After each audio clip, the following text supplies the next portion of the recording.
Holy cow, Tyler, did you see the snow flying last night? I did see the snow. Yeah. I know they said I really need to pay more attention to the forecast, but did you know I did weather one time? I did not know that. I was horrible. It's not as easy as it looks. It really isn't. So I used to do weather. It was one of my first jobs in Lansing. I did the weekend weather.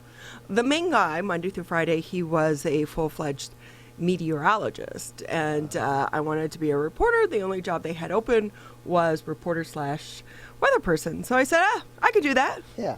Point at the board, say some numbers, get half of them wrong. You know? Fake it until you can make it. Exactly. That's the saying. I was like, right, fake it till you make it. But there really is so much to it, more than we make it out to be. But I relied so much on the National Weather Service. But so many times you can be wrong. But with that said, I guess I didn't realize snow was on the forecast. I mean, granted, it's not the 8 inches that we got last year at this time, but it was enough that my husband was kind of freaking out because we haven't taken the top off of the gazebo. I said, we'll get to it. Yeah. Not that much snow. Just a little flurry, you know. Welcome to the Tuesday edition of the Oakland County Megacast on this somewhat chilly morning here in the greater West Bloomfield area. I'm Ronnie Dahl here in the studios alongside the Mr. One and only Tyler Keith. As a reminder, you can catch us Monday through Friday, 10 a.m. to noon here, Civic Center TV, Birmingham Area Municipal Access, Channel 15 if you have Comcast, 99 if you have AT&T. And then if you're out driving around, you can catch us on 89.3 Lakes FM, 88.1 FM, The Biff. Who's our Facebook partner of the day? I think I missed that. It's the Walled Lake Consolidated School District today. Oh, it's right there at the top. So great to have them with us. We will actually be speaking with the superintendent coming up here around 10:30, so stay tuned for that. Again, the schools are having to change and pivot in the middle of this pandemic. Yet, once again, it's got to be a crazy job for so many people within the school leadership right now, Tyler. Yeah, I would think that a lot of them are kind of scrambling, especially those districts that had not gone back to virtual. Maybe they considered it, but were wanting to wait another week, another 2 weeks, see how things went, get their plans together. They may be back in a bit of a scramble, but maybe not also, because a lot of these districts were doing virtual learning for so long. And a lot of them were already incorporating that into their curriculum for 2020 for the school year. But definitely is a new challenge, having to return at least high schools to virtual learning, balancing the desire of many parents to return their kids to in-person learning with the rulings of the state government, the Michigan Department of Health and Human Services for the next 3 weeks, banning in-person high school learning. So we'll definitely get some good insight from Ken Gutman, as they were already in talks about returning some students to in-person learning and how the recent developments have impacted that. Yeah, and we're actually going to also be speaking with a senior for the West Bloomfield High School, although she's on the show, regarding a different program. But since she's here, we're going to ask her about this and how this is impacting her as well as some of her classmates, because I always like to hear it directly from the students as well, because we hear a lot from the superintendents and the officials, but what's the reality like for so many of these kids? So we have a lot to get to here on the Tuesday edition of the Oakland County Megacast, but let's go ahead and start it off with some of the latest headlines. And as we were just talking, actually, let's just go ahead and start it off and said about Michigan has added 12,763 more coronavirus cases and 55 deaths as of Monday. This number does include the numbers from Sunday, because keep in mind, the state now is not issuing the numbers on Sundays, they're doing it on Monday. But the additions average 6,381 cases each day. The new additions also bring the state's total of confirmed cases to almost 265,000 since the virus was first detected in Michigan back in March. And that's according to the tracking by the Michigan Department of Health and Human Services. But really, the death toll now stands at 8,000, but rises to 8,431 when probable cases are counted. And the deaths is what's really kind of scary here for our state. Michigan shattered its weekly coronavirus case record last week with over 44,000 new cases. So we are continuing to see the case numbers rise here in the state of Michigan, but not just in the state of Michigan. Really, this is happening all across the country, which of course is the reasoning behind this latest restriction that actually goes into place, 12:01 midnight tonight. Yes, and it's not necessarily the case numbers that are concerning at this point in time. It's a positive rate of those cases, which have now risen to I think in the state around 14%, which is drastically larger than it was even a couple of weeks ago when this spike was just beginning. And we thought that it rising to around 4 or 5% was severe. It's more than tripled that now, and that's what the big concern is.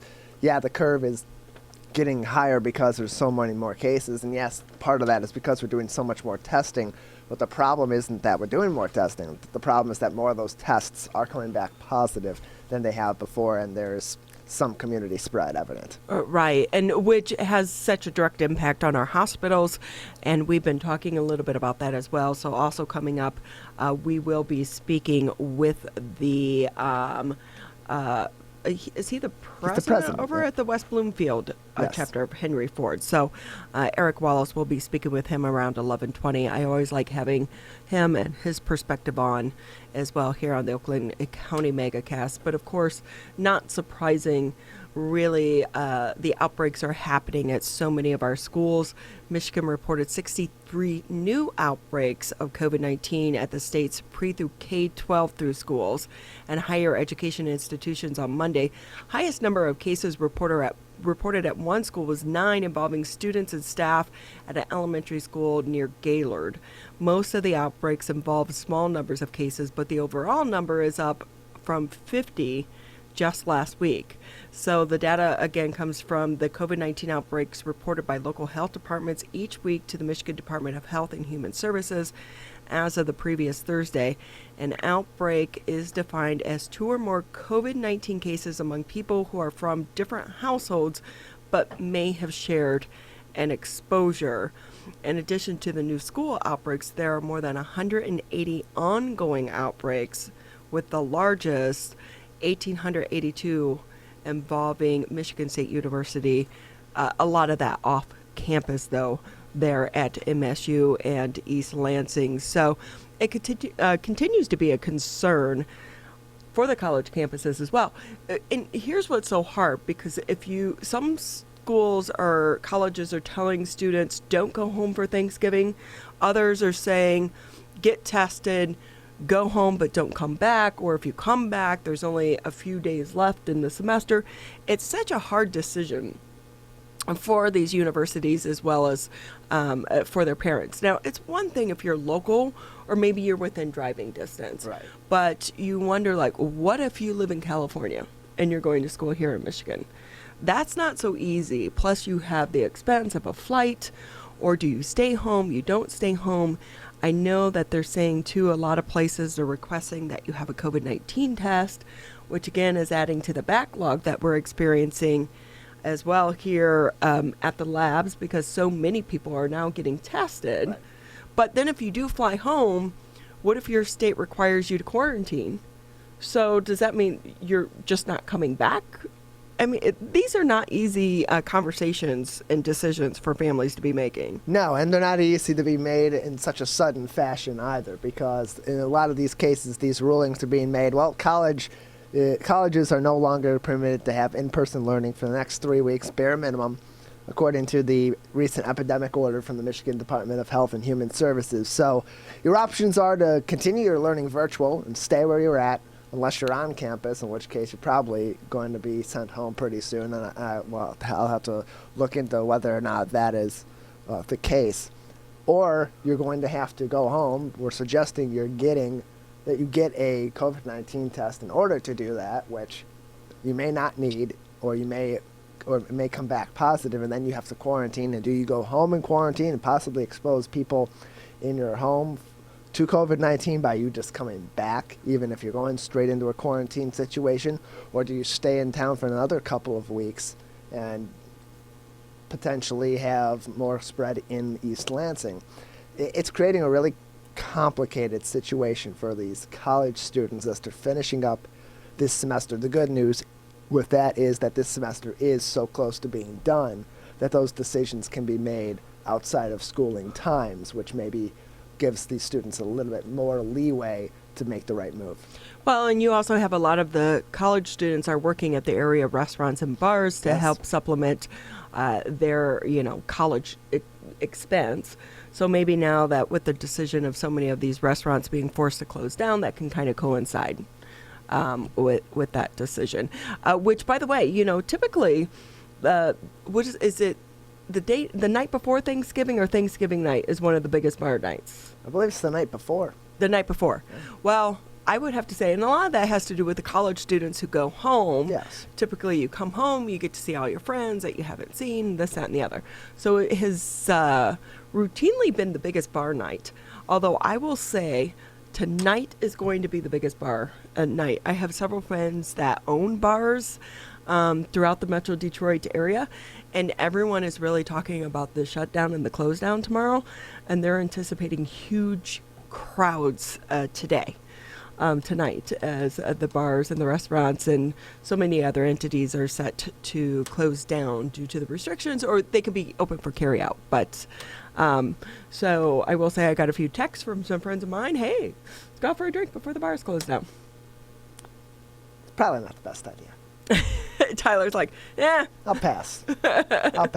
Tyler's not your typical 20-something-year-old, by the way. It's not that I wouldn't love to go to a bar with some friends, but we got a little problem going on here. I think it can wait. Oh my goodness. Hey, have you been to the grocery store? I went to Target yesterday. Yes. Insane. So, grocery stores and warehouse clubs are busy places once again with the record numbers of COVID-19 cases in the state. More restrictions announced by the governor on Sunday. So people are heading to the stores to stock up on, guess what? What else? Toilet paper, paper towels, and if you can find any, disinfectant wipes. I can find the wipes, I can't find the spray. So the heightened shopping as the pandemic worsens heading into the winter has grocery stores and warehouse stores paying attention.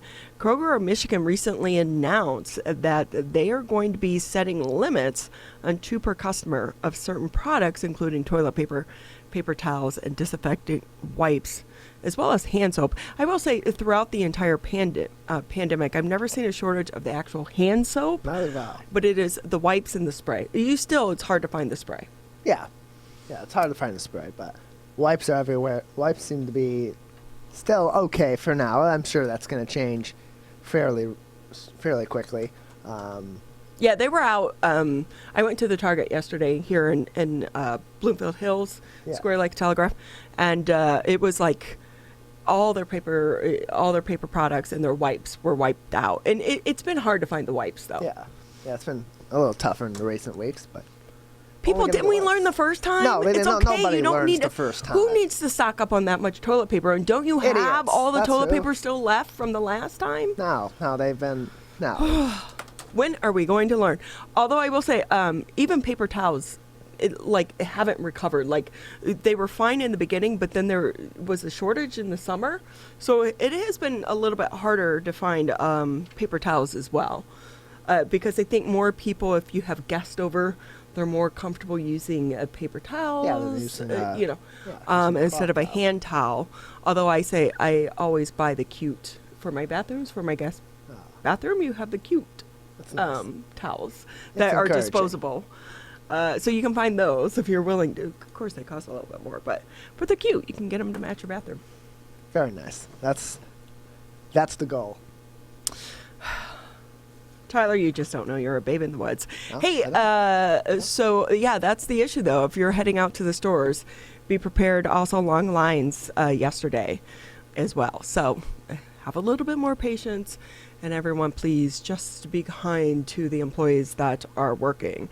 And as a reminder, you can get the headlines each and every day here on CivicCenterTV.com. If you click on coronavirus, that's where you'll find the headlines. But also, if you go to the State of Michigan tab, Oakland County tab as well, That's where you can check and look for the latest information coming out of our government officials regarding the pandemic or each one of our local communities as well. So we have, I always like to check the dashboard as well as the press releases each and every morning before I come in here.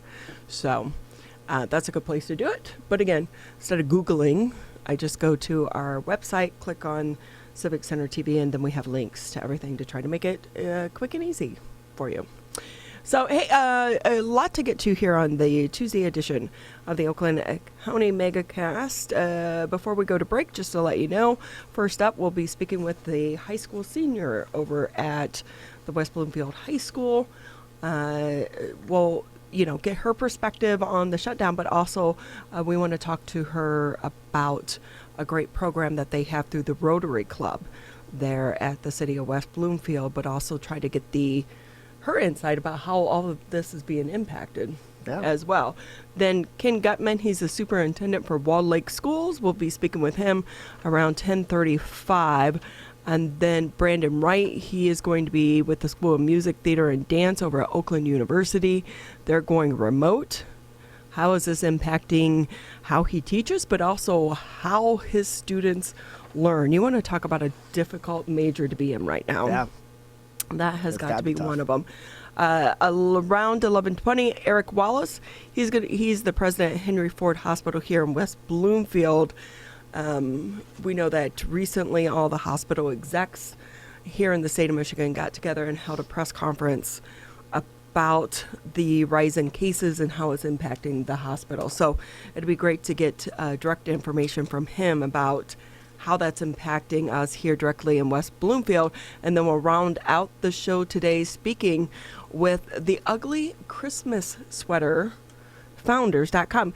I thought this was great. They're from right here in Metro Detroit. It's very nice. It's a family, 2 brothers and a sister who've got together, and they have created this multi-million-dollar business off of our love of ugly Christmas sweaters. It'll be interesting to see how they do this year because so many holiday gatherings are going to be canceled. So how's that going to impact their business? We'll be speaking with them in the second hour of the Oakland County Megacast. We'll take a quick break and we'll get the show started.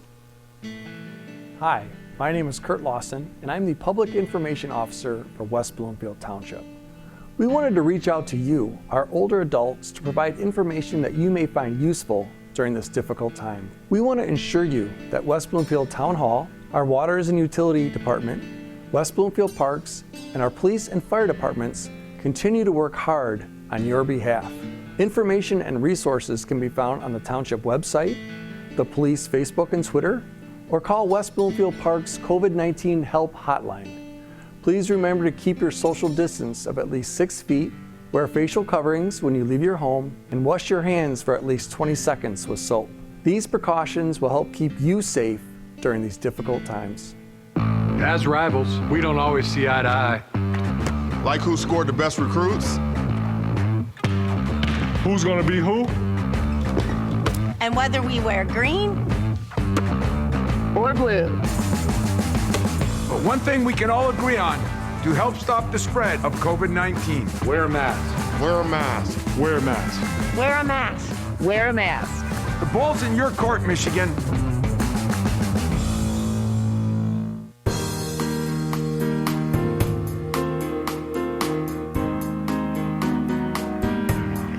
Great to have you with us here on the Tuesday edition of the Oakland County Megacast. We want to say a huge shout out and thank you to the Walled Lake Consolidated School District for allowing us to Facebook Live today's edition of the Oakland County Megacast on their Facebook page. To all of their listeners, I will say, Tyler, when I check our social media, and typically when we do have the superintendent from Walled Lake Schools on, we do get comments and replies. So that's a good thing, is that people are paying attention to what's going on locally. They have a very involved school district, and especially the parents and alumni of that district are also very passionate about their Walled Lake schools. We got about 35 people watching us live on Facebook right now. So thank you to them. Thank you to them. Let's get that number way up because 35 is not that many. We'll it's a good take start. it. For 10 a.m., it's a decent start. Yeah, we are still tired. Hey, our first guest here on the Oakland County Megacast today, I'd love to bring you in because you are a senior over at West Bloomfield High School, is Navya Paingol. She not only is a high school senior over at West Bloomfield, but you're also the president of the Interact Club of the West Bloomfield Rotary, which is great to have so many students your age already involved. This is going to look great on your college resume. Yeah, but more than that, I'm really happy to help our community and other communities near us. So, yeah. Before we get into the Interact Club and what you're doing with them, can we just kind of get your perspective of what it's like to be a high school student right now during this pandemic? Obviously, it started when you were a junior. Now you're a senior. You're remote learning. Tell us about what this has been like for you as well as your fellow classmates and your friends to go through. Yeah, for sure. I'm so proud to be a senior at West Bloomfield this year. Our administrators have been so supportive through these unprecedented times. Though it's not the same as being in person, I still think it's managed so well. And overall, I'm very excited to wrap up my time at West Bloomfield positively. But are you upset at all about the high school experiences you aren't having because of this pandemic? I mean, junior prom, even if you had one, it was going to be different. You're losing out on a lot of those lifetime memories that people talk about, and you're going to be like, well, we were in a pandemic, we didn't get to do that. Yeah, I think everyone is going through the same thing right now, but I'm also on student government, so we're also planning our prom this year, and even though we don't know which way it's going to go, we're still going forward and progressing with whatever we usually do, and we'll just have to wait it out and see how it goes. What has remote learning been like for you? Do you like it more or less? So I've been super happy with what I've been going through. I'm very lucky to be able to have whatever the support we have from West Bloomfield. But it is different. It's not the same as in-person learning. But like I said, I think it's managed very well. And plus, I mean, in some regards, too, it seems like you have a nice setup there at your home. You're in an office. I'm assuming your parents' office. So I don't know where you do your schoolwork, but are you a little bit bummed you guys won't be having school days? But on the other side, like yesterday, we had high winds, so a lot of people didn't have power. So maybe you'll have, fewer school days because power's knocked out. Yeah, I was talking with my friends. Nowadays, we might not have snow days, but we'll have power outage days maybe. I also did not have power, so I'm at my parents' work right now doing work. But the school also provides anything that we need. We just ask, and they're very supportive, like I said. Well, I will say, for someone who hasn't had power, you look great. I remember we were without a power entirely once for like 4 days. I took a cold shower, and luckily my husband has an FJ Cruiser, so I ran extension cord from his car into the house to blow dry and curl my hair. But you look great. Thank you. So on top of that, let's go ahead and just, if we can talk a little bit about why we have you on the show here. As we said, you're the president of the Interact Club of West Bloomfield Rotary. What exactly is that, and why did you get involved? Yeah. So the Interact Club is a youth branch of the Rotary community-based club. Our supervisors are the Hills, so Mr. Hill and Mrs. Hill, our superintendent and his wife, as well as Vanita. Our members consist of mostly West Bloomfield High School students, but we are open to everyone. And to give you an idea of what we kind of do, here are some of our service projects. We worked with the Grace Centers of Hope in the summer. We made handmade Halloween cards for our special education students in our district. They're right here, actually. I don't know if you can see them. So they're really creative. We also held an Interact Day last year where we hosted a leadership event last year for all the Interact clubs in our area. It was really, really cool. On the horizon, we have a Haven project. So we do it annually where we help set up and or run an open market for domestic abuse survivors who have graduated and left the program and are coming back to Haven to get some holiday gifts for families and friends, as well as our new initiative with soccer balls. We're working with Bloomfield Hills High School to distribute clean, reusable, and safe soccer balls for children in the Detroit area to play with, and hopefully, if all goes well, we'll be able to try the initiative globally. And since the project is still in the developing stages, I don't have much information, but I'd love to come back another time to share how our community can help. That's amazing what you're doing. I went on a retreat to Africa a few years ago, and we actually were able to get soccer balls for the kids over there that don't deflate because of the thorns that they have. And for the kids and the people, it makes such a huge difference. So it's great what you're doing. And so many companies are still being so gracious with their resources right now and donating so many of these items. What's it been like for you and the other members of your team, and how you're operating and planning things in the middle of a pandemic? Yeah, so we meet virtually, which is really a good thing for us. We don't have to be in close contact, so we do meet virtually, and our supervisors also help us coordinate meetings, and it's way easier for us if we want to talk with someone who's farther away from us or get their input. It's easier. We don't have to meet together. We can just organize a Zoom call really quick. So I think that's been a little easier for us. As far as the organizations that you're helping, how do you pick and choose? Because there are so many people in need right now. Yeah, so we really follow in the footsteps of Rotary, but also we choose. We choose whatever we feel we want to do and whatever needs the most help in our area, or what we see coming our way. You know, our district has so many opportunities that we can take a hold of, so we see what our friends and our peers are doing and how they want us to help, and that's how we kind of do it. Navya Paingol with us. She is the senior at West Bloomfield High School and the president of the Interact Club at the West Bloomfield High School in association with the West Bloomfield Rotary Club. Navya, this year, with the amount of service that the Interact Club typically does, a lot of it is tangible, a lot of it is in person and interacting, no pun intended, with people in the communities surrounding ours and within our own community as well. And this year, with what's going on with the pandemic, how has the service element of the Interact Club been modified in order to continue, albeit while being safe, regarding COVID-19? You know, it's really, really changed because when we do service, we like to be close with people and make a direct, tangible impact in their lives. So it has been difficult, and trying to find ways to help has been difficult. But before we had this new lockdown coming up, we've done in-person events, obviously socially distanced and safe with all the CDC guidelines. But it has changed a lot, and I know even the Rotary Club, they usually do an annual event, Mission Possible.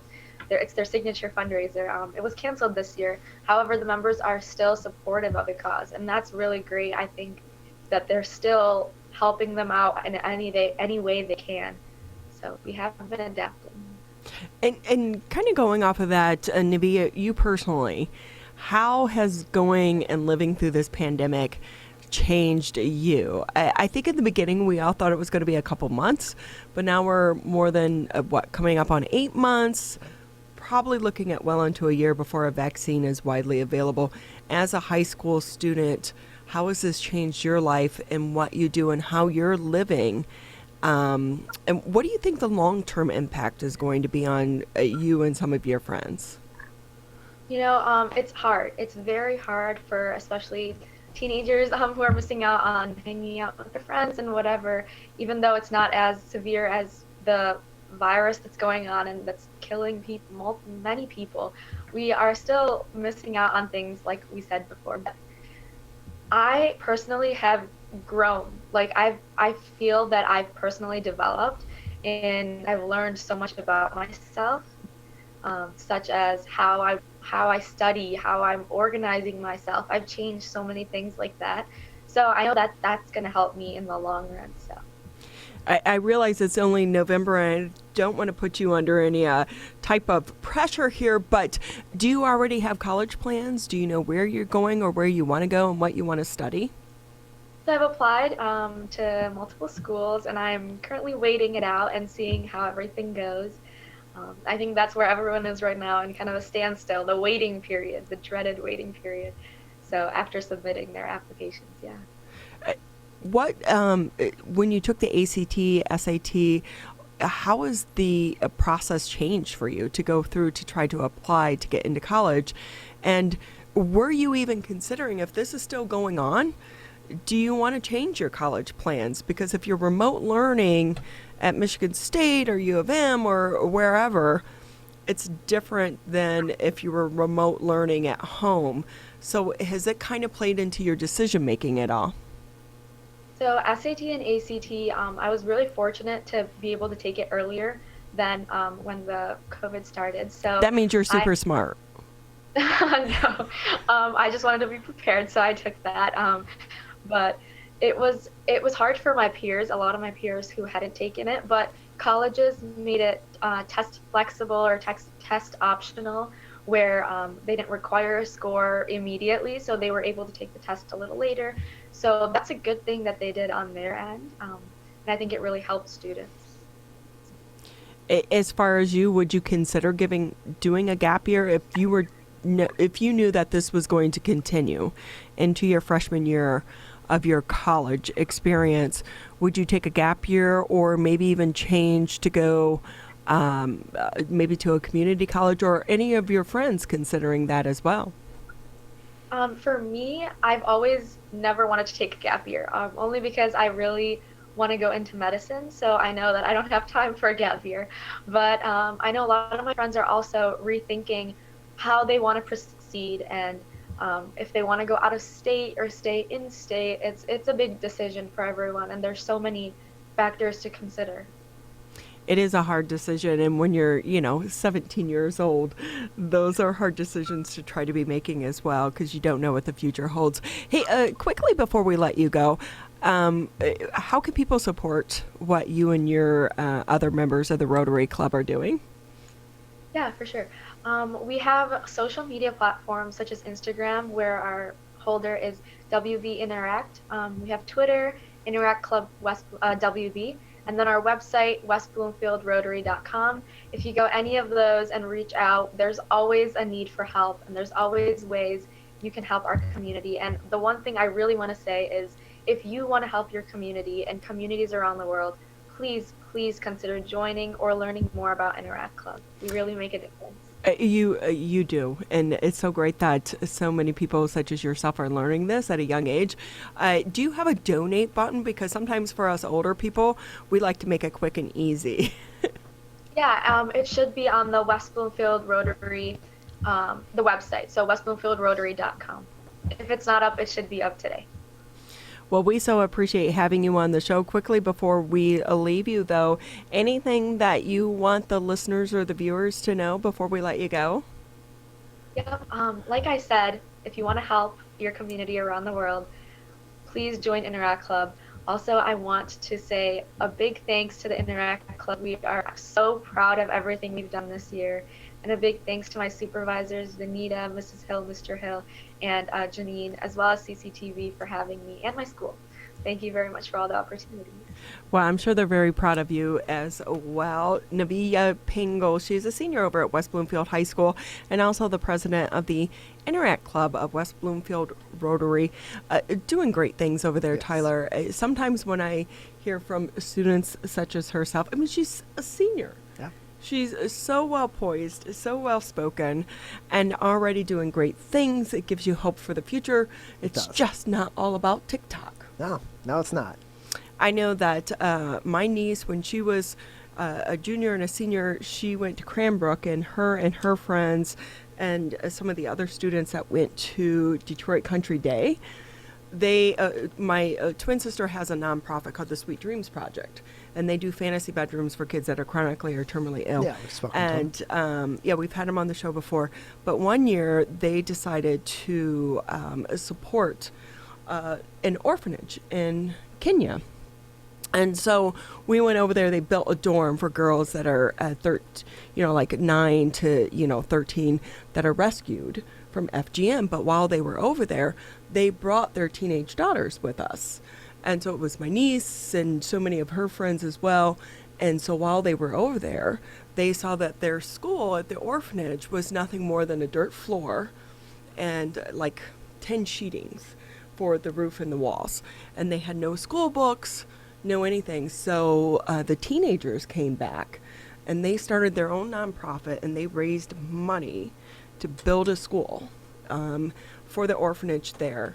And they did it, they raised the money, they did like penny drives, they did car washes, but it was all done by the high school students. And to know that these kids have so much power because they're so good with social media. Yeah. They're really good at utilizing social media.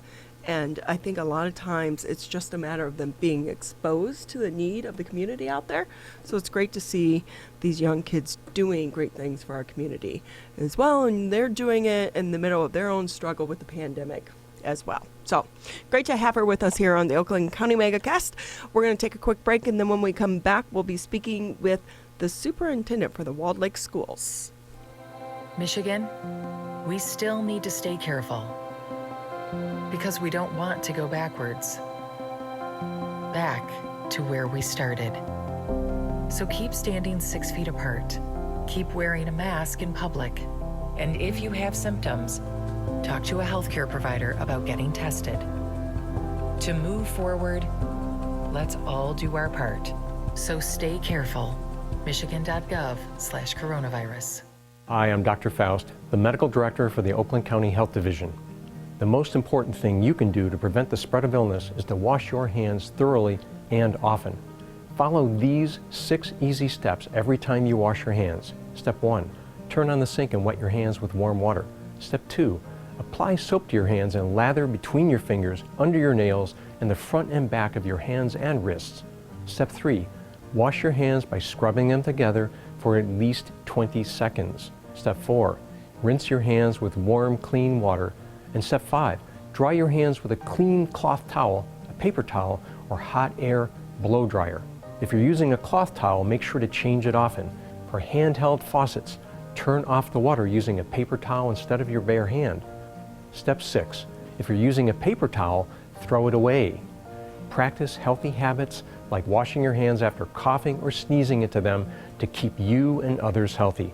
Go to oakgov.com/health or call Nurse on Call at 1-800-848-5533 to learn more.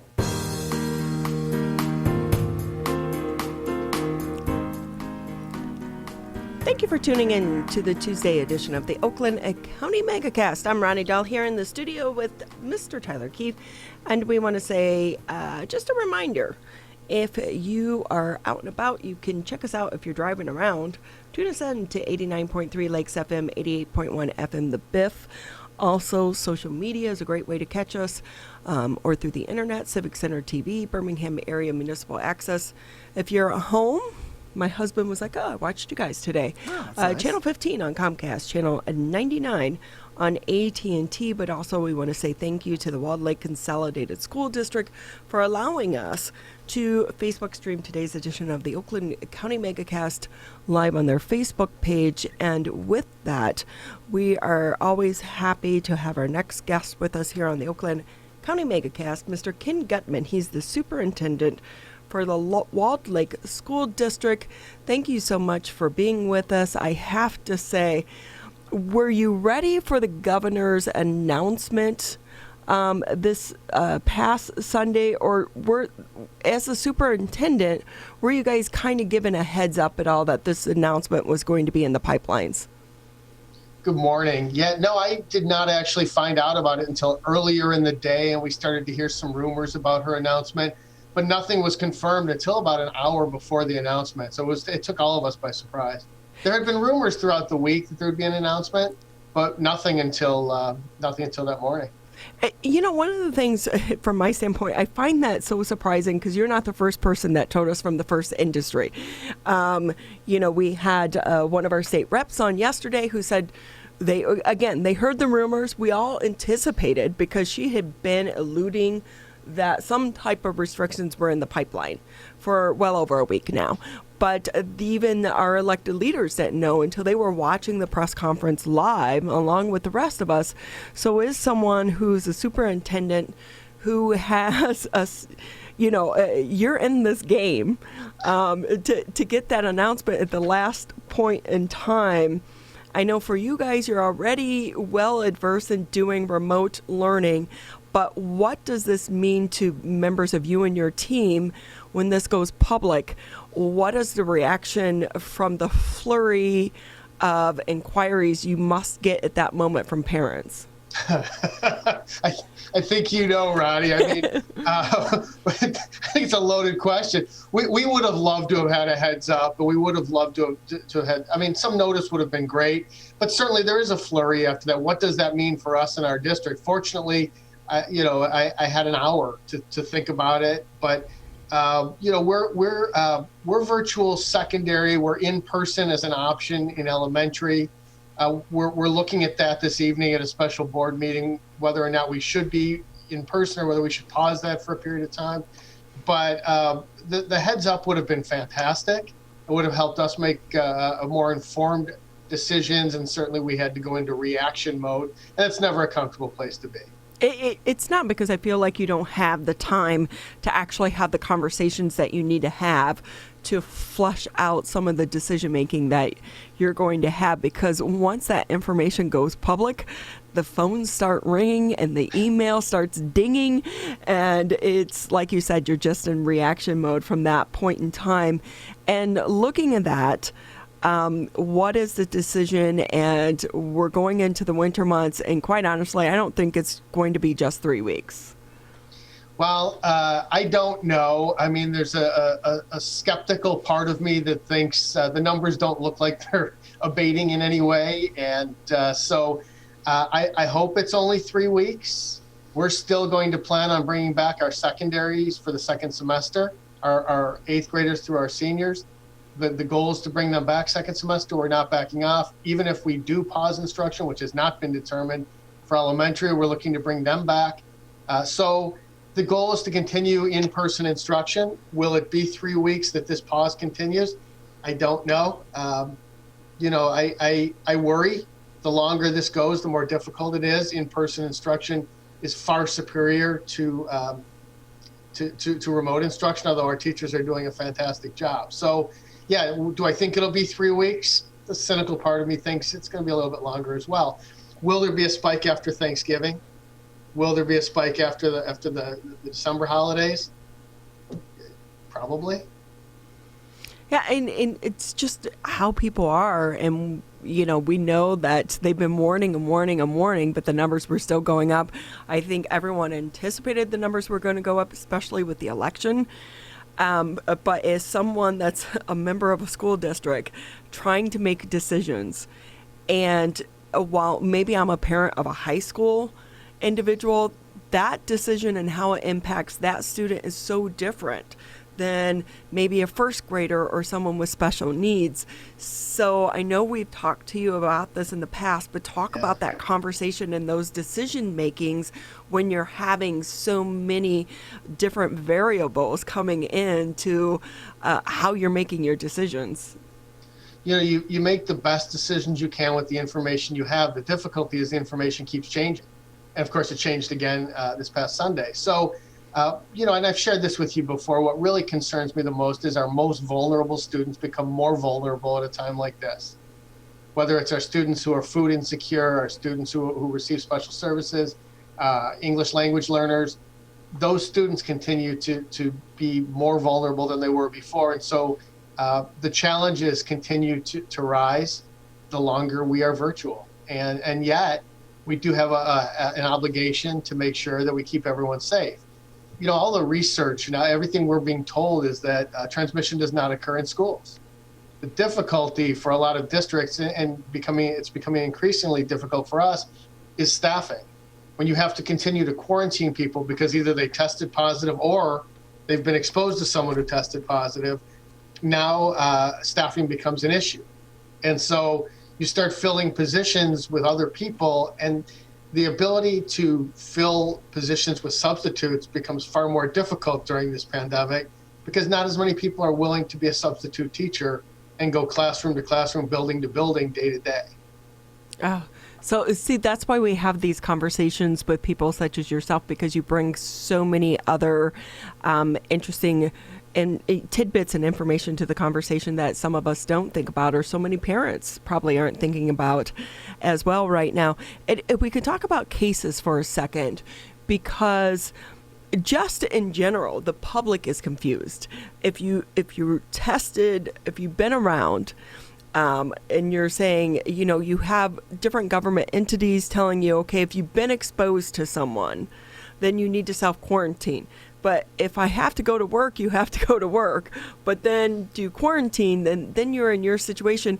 Plus, if someone tests positive, it could stay in their system for long after they're contagious. So how is all of this trying to play in your decision making of keeping this, rat race running, per se? I mean, there's so many facets to this. It's like a Ferris wheel, and you must feel like you're just trying to plug the holes each and every day. And that's the difficulty. We had 3 of our elementary principals already quarantined out of our 12 elementaries after 1 week of in-person instruction, and they weren't even all, it wasn't 1 week, a full week of students. It was just a phase-in week with some days with all students. So, I get this 8.5 by, I'll turn it the right way so I don't expose anyone's information, but I can't even see it. 8.5 by 14 page this morning that I get every morning with the cases we have among our staff, who's quarantined, how long they're isolated, whether they've tested positive or whether they've been exposed to someone. And it's plugging holes every day. It's trying to find a way to make sure we have people in classrooms, in other positions, secretaries, principals, and that becomes increasingly difficult the more cases we have. Obviously, you want to err on the side of safety, and if someone's exposed to someone who's tested positive, or if they're having symptoms, you can't have them in the school. Superintendent Kenneth Gutman from the Walled Lake Consolidated School District joining us today on the Oakland County Megacast. We are also broadcasting live via Facebook Live on the Walled Lake Consolidated School District Facebook page as well. And Superintendent Gutman, as you mentioned earlier on, there is a special school board meeting scheduled for this week to discuss plans in other areas of the school district. Of course, the Health and Human Services Department's recent epidemic order bars in-person learning at the high school level for the next 3 weeks. It does not, however, bar learning at other levels of schooling in our local school districts. That, of course, is a decision that's left up to the school districts. So what is being considered by the school district? What discussions have you had with your administration, with members of the school board, maybe already, about potential outcomes of these decisions that could be made tonight? Because you currently have options for your parents and for these families to decide one of 3 different paths for learning: the My Path, Our Path, and the in-person instructions. And for some parents, they are really concerned. We have a concerned parent on your Facebook page, the school district's Facebook page right now, about how their student reacted to learning remotely versus in person, and they're at the elementary school level. Are there going to be options for parents, even at a very limited capacity, to keep kids in school if that is their best course of learning? Yeah, and of course it is the best course of learning. I don't think anyone's going to argue that virtual learning is better.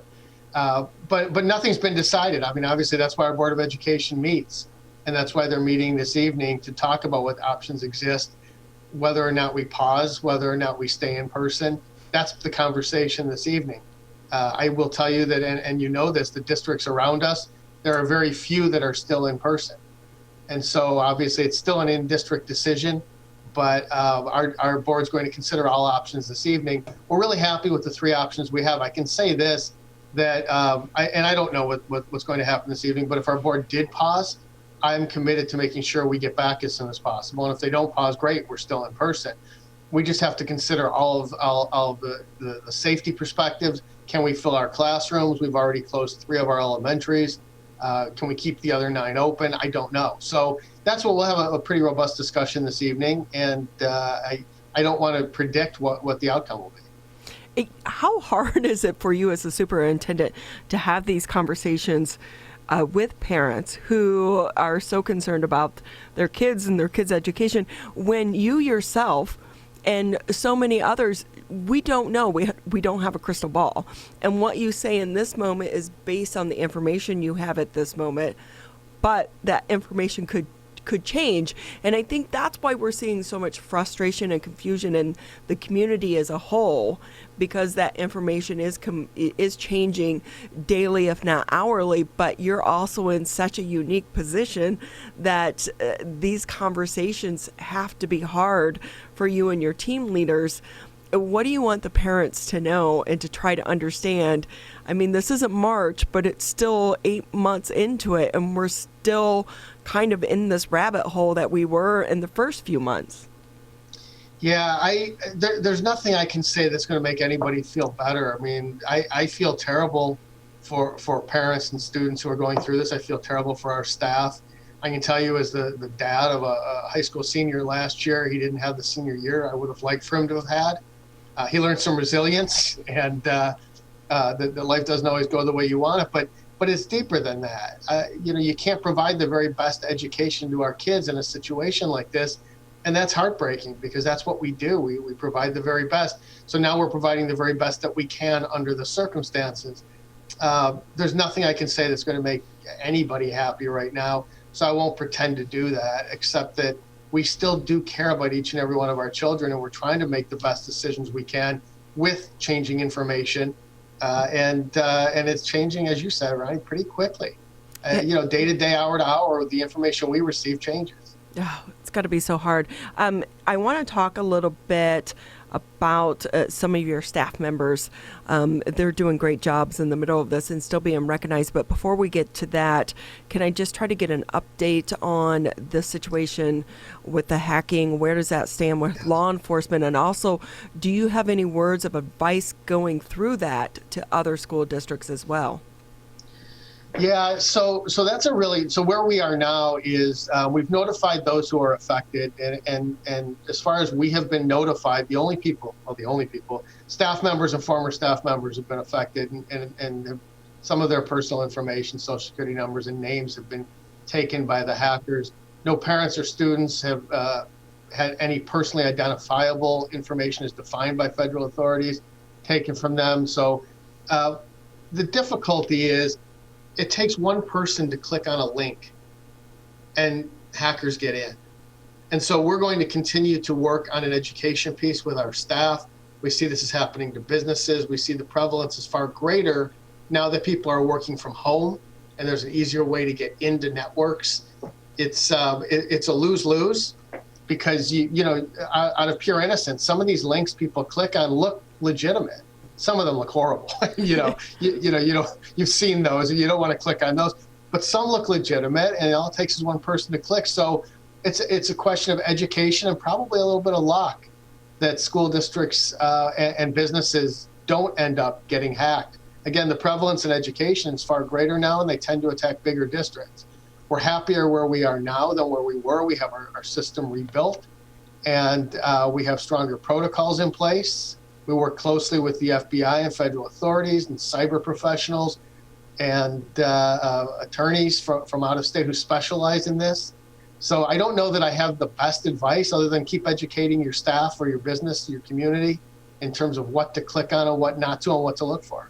Well, and not just for your staff members, but we had the CEO for the Better Business Bureau on yesterday, and we were talking about that. And some of these online scams look so real, whether it, from an individual standpoint. I know that it could be from Netflix or Apple, but I do know when I even worked for ATF, a federal law enforcement agency, we went through the same thing, and they'll make it look like it's concerning your hours or concerning something work related that you feel like you have to click on. So they're very good and they're very smart, especially if they can send it to people within a federal law enforcement agency as well. So thank you for that. They are. And, I always say if these people would put that energy into legitimate businesses, they would be multimillionaires, for sure. Oh, for sure. It's a different skill set. Definitely. So, but thank you for the update. We do appreciate that. Before we let you go, though, we do want to take a few moments, though, to just let you talk about some of the members of your staff. A difficult time for them, but even in the middle of all of this, you have a lot of them, several of them, that have won educational awards as well. Do you kind of want to give a shout out to some of those members before we let you go? I do, thank you. And I do want to also thank our entire staff. They're working selflessly right now under difficult conditions. We do have 3 who were recognized recently, and we're really proud of them as well. Michelle Finkelang retired after a long and successful career here in Walled Lake Schools, although she's currently back with us as a coordinator for our path. But she just won the Region 7 Elementary Principal of the Year by the Michigan Elementary and Middle School Principals Association, so we're really proud of her. Barb Marjanovic, who's a PE teacher at Keith Elementary, was named the Elementary Physical Education Teacher of the Year by Shape America, that's the Society of Health and Physical Educators. But not only at the elementary school, of course, we have a high school teacher, Brad Shack from Walled Lake Western, who's been named the High School Physical Education Teacher of the Year by Shape America as well. So we're really proud of them. In spite of everything going on around us, our staff members continue to excel, take care of children, and obviously be recognized for that. Well, you're definitely only as strong as your weakest link, and it looks like you have some amazing people working for you over there at the Walled Lake schools. And with that, I know the last time we had chatted, you were hoping that some people would want to step up to be some substitute teachers right now. Before we let you go, do you want to touch on that? And also just what are the qualifications? If I'm a retired person sitting home, or maybe I'm a worker that's laid off from work, what qualifications are you looking for? Because can work experience sometimes take the place of some of those educational requirements? Sure they can. And really our requirement has a lot to do with how many college credits you have. So if anyone's even considering it, we would beg you, please come in and talk to us, 248-956-2000. Think about subbing for us. We'd love to have you come in and take care of our children. We certainly want to sit down, interview you, and put the very best people in front of our kids so we don't continue to lose more time. Yeah, and with that, are these positions remote learning as you go remote, or would the substitute basically juggle whatever your district is juggling at that time? Yeah, so primarily we're looking for in-person substitutes right now, and I hope we don't have to consider more virtual subs. Right now, we just want to make sure that we take care of our classrooms when kids are in person, and then the virtual classes, our teachers are preparing lessons for when they're not able to teach. So I guess for me, I'd have to go back to like 1st or 2nd grade, because the kids are so much smarter now than we were. Like 5th graders today are like us as 16, 17 years old.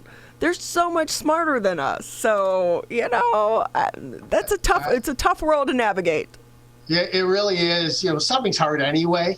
I mean, you come into a different situation every day in a different room, and subbing's when students aren't always on their best behavior.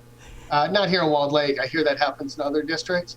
But we certainly could use the help and would love to have some come in front. If you want to sub, we'll set you up.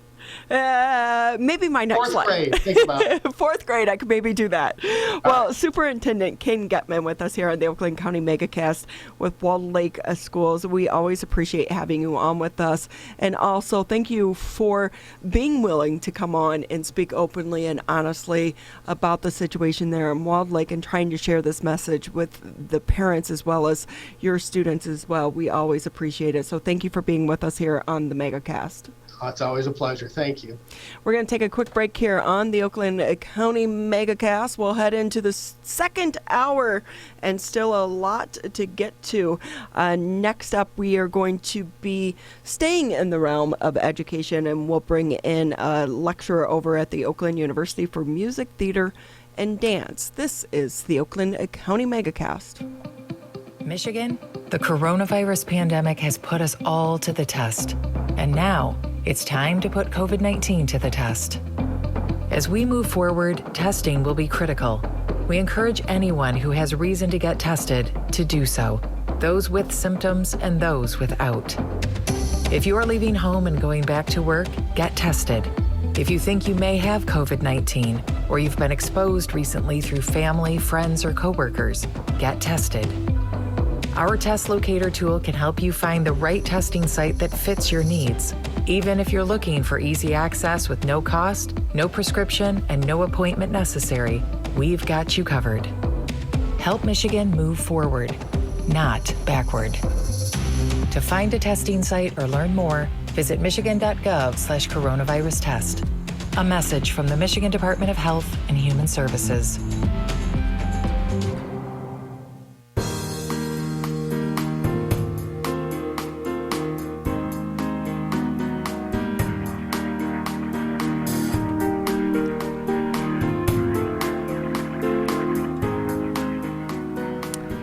Thank you for tuning in to the Tuesday edition of the Oakland County Megacast.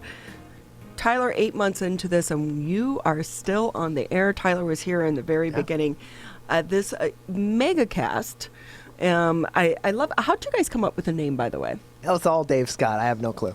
I like it. I like the name, and I know a lot of people in the beginning are like, "What exactly is the Megacast?" And yeah, I think the reasoning behind it was, and it's not just a regular broadcast. We're not just going over the air. We're not just. It's not no necessarily a webcast or a simulcast. It's a little bit. It's every kind of cast you can do. So exactly. So, but what is great is because of the technology today, we are all learning as so much of the world is going virtual and remotely, how important technology is right now. And the great thing about this platform is we are able to reach you on various platforms. So you can catch us on Civic Center TV, Birmingham Area Municipal Access. If you're at home, you're channel surfing, Channel 15 on Comcast, Channel 99 on AT&T.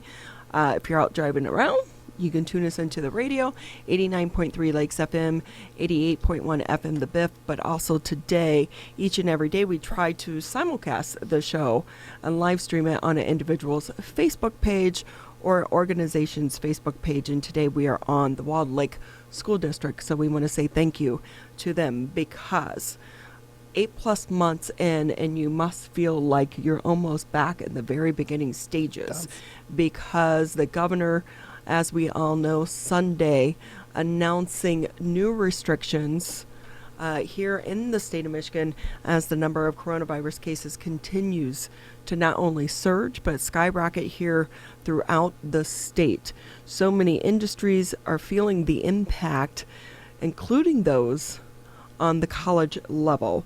Joining us now on the Oakland County Megacast is Brandon A. Wright. He is a special lecturer over at the School of Music, Theater, and Dance, Oakland University. This has to be a hard time to try to teach kids in your genre. It's not like, English Lit where you can say, hey, read this, and let's all do a Zoom discussion about the author. You are so specialized. What's this been like for you? Interesting. Speechless, right? but underwhelming word, because you're right. What we do in the arts is not meant to be done virtually. But I'm really blessed to be at Oakland because the students and the staff are so supportive, and everyone, has kind of we've just realize that this is where we are, and we really are making the day-to-day decision and effort to make the best of it. So it's the best of some crazy circumstances. So these are crazy circumstances. Hey, before we kind of dive into a little bit more about how you're teaching and your students, do you want to give us a little bit of information on your background? How did you even get into being a special lecturer over there at Oakland University? Yeah. So, and first of all, let me say thank you for having me. This is one of the most exciting things I've done in a long time. Oh my God, Brandon, don't say that because we need to get you a life if that's the case. No, I'm really, really glad to hang out with you guys this morning. So yeah, I am actually from New Jersey, born and raised in New Jersey. I made my way to Michigan in 2015, where I went to graduate school at Wayne State in Detroit. So my Michigan ties are are about 5 years deep. But I just, I fell in love with Detroit and with Michigan and have maintained some relationships since I started grad school. Funny story, I was actually supposed to join the faculty at Oakland last year, and at the very last minute was offered an amazing opportunity to play harpo in the national tour of The Color Purple. So I traveled with The Color Purple from 2019 until early this year when the coronavirus sort of outbreak happened in March. And as things would turn out, there was a space for me at Oakland this year. And so I'm really, really excited to be here now. Again, the challenge that we never saw coming, but it has really been amazing to be able to bring everything that I've done as an actor. I've worked in Chicago and in New York, and I have one of the best agents in the world in Chicago, Marissa Panessa. And so to be able to bring all of that experience to these students and to the theater community at Oakland, I think is a really special time, because we have so much time to focus on things that we sort of lose when we're focused on just doing the next show and just putting the next production up. Now we get to sort of talk and have some more intimate conversations, right? And to prepare the students mentally to sort of aid what they hopefully will get physically really soon. So that's sort of a really, really broad recap of how I got here, but I'm really, really excited to be here. I'm really glad to be back in Michigan, although technically I'm not in Michigan. We won't tell anyone that. But I will say, what an amazing experience, or you have such an incredible story for your students, for them to be able to hear from you and learn from you as someone who kind of was in their shoes not long ago, but then you had this amazing opportunity, but had to reshift because of the pandemic, and those life experiences that you're able to teach your students now. How is it for your students? Are they hopeful about the future? Because there are so many people now, you wonder, are we ever going to get back to being comfortable, to being in a closed setting and going to theaters and going into those group settings? So if you're an actor who is into theater, do you see some students who are saying, I'm going to change careers, I'm going to change career paths right now? I think that the truth of it is every day you're at a different place on that spectrum, even for me, I've been blessed to have a really great career so far. And even, with all that I've done, I still have days where I'm like, okay, teaching was not on my radar until this summer. And so I think that with my students, I find that every day they just buoy, and it kind of puts us right in line with where the rest of the world is in that regard. The uncertainty of our industry is certainly a little bit more alarming because it requires, like you said, that sort of close in-person contact. But I think that what is inspiring for me is that these students are so creative these days. And because technology is already such a big part of their lives, they're really meeting the challenge of bringing themselves to how we have to perform right now. I bring things like TikTok assignments into my classroom. We record things.